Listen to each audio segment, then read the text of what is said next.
जब कोई flight crash होती है या ट्रेन अचानक रुक जाती है, सबसे पहले उंगली पायलट या लोको पायलट पर उठती है। लेकिन क्या यह सच में उनकी गलती होती है?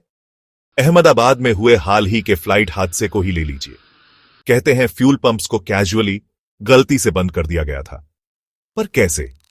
एक मॉडर्न एयरक्राफ्ट में जहां अलर्ट, सेफ्टी इंटरलॉक और ऑटोमेटिक सिस्टम होते हैं, बिना किसी चेतावनी के फ्यूल पंप्स कैसे बंद हो सकते हैं? और अगर कोई गलती थी तो कॉकपिट सीसीटीवी कहां है? Voice recording, black box data कहां है?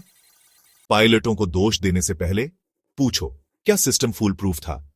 इंडियन रेलवेज में लोको पायलटों को भी ऐसी ही नाइंसाफी का सामना करना पड़ता है।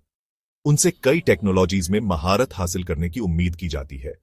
कवच, डीपीडब्ल्यूसीएस, ईओटी 2 दशकों से ट्रायल चल रहे हैं, लेकिन अभी तक कोई फाइनल नहीं हुआ है।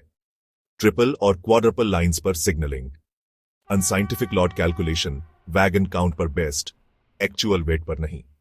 लॉन्ग हॉल ऑपरेशंस को पीछे ब्रेक पाइप प्रेशर सुनिश्चित किए बिना चलाया जा रहा है।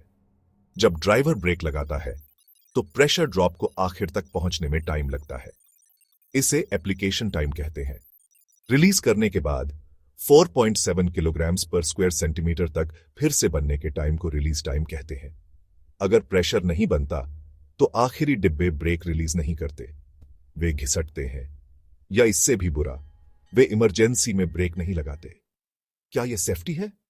पुराने सॉफ्टवेयर के ऊपर नए सिस्टम ऐड किए जा रहे हैं। इससे इंटरफेस कॉन्फ्लिक्ट, बार बार ग्लिचेस और लोको पायलटों पर बेवजह का प्रेशर पड़ता है।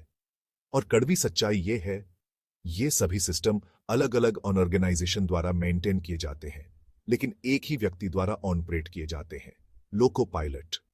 कोई ट्रेनिंग सिंक नहीं, कोई कोऑर्डिनेशन नहीं, लेकिन पूरी जवाबदेही क्रू पर डाल दी जाती है।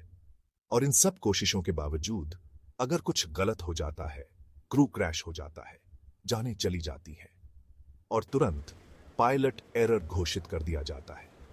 लेकिन पायलट अब जिंदा नहीं होता कि दुनिया को बताए कि असल में क्या हुआ था। हम, रनिंग स्टाफ, अपने साथी पायलटों और लोको पायलटों के साथ खड़े हैं।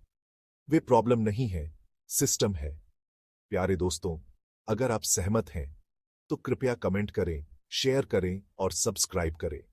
आइए भारत के अनसंग ट्रांसपोर्ट हीरोज की आवाज उठाएं। जय हिंद, जय पायलट।